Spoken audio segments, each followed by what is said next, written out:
વૃક્ષ ધરાશાયી થયું છે। બસમાં સવાર 12 પેસેન્જર્સનો બચાવ થયો। પદ્મના 4 રસ્તા પાસે આ ઘટના બની છે। પાટણ હાઈવે ઉપર આ દુર્ઘટના સર્જાઈ। પાટણ પદ્મનાભ 4 રસ્તા પાસેની આ ઘટના હારીજ જતી બસ ઉપર વૃક્ષ ધરાશાયી થયું છે। પદ્મનાભ 4 રસ્તા પાસે પેસેન્જર લેવા ઉભી રહેલી બસ પર વૃક્ષ ધરાશાયી થયું છે। બસ ઉપર વૃક્ષ ધરાશાયી થતા બસમાં સવાર 12 પેસેન્જર્સનો આ બાદ બચાવ થયો।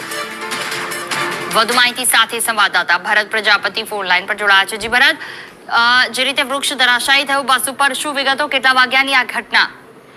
તો પાટણ એસટી ડેપોથી ઉપડેલી બસ જે હારીજ જઈ રહી હતી ને પદ્મનાભ ચોકડી જે આવેલી છે ત્યાં આગળ પિકઅપ સ્ટેન્ડ આવેલું છે અને પિકઅપ સ્ટેન્ડ આગળ પેસેન્જરને લેવા ઉભી રહેલી પાટણથી હારીજની જે બસ છે ત્યાં આગળ ઉભી હતી ને એકાએક ઉપરથી જે વર્ષો જૂનું વૃક્ષ હતું તે અચાનક ધરાશાયી થતા અંદર જે બસની અંદર બેઠેલા 12 પેસેન્જરો હતા તેઓને કોઈ પણ જાતની ઈજા નથી પહોંચી એટલે કહી શકાય કે તેઓનો આપાત બચાવ થયો હતો। પરંતુ જે રીતે વૃક્ષ ધરાશાયી થયું છે તેને લઈને તો મોટા પ્રમાણમાં નુકસાન થયું છે અને તાત્કાલિક ત્યાંના સ્થાનિકો આસપાસના દોડી આવ્યા હતા। બસ ઉપરથી જે વૃક્ષ તેને હટાવવાની એટલે કે તેનો કાટમાળ જે હટાવવાની કામગીરી હાથ ધરી છે એટલે સદનસીબે મોટી જાનહાની હાલ તો ટળી છે।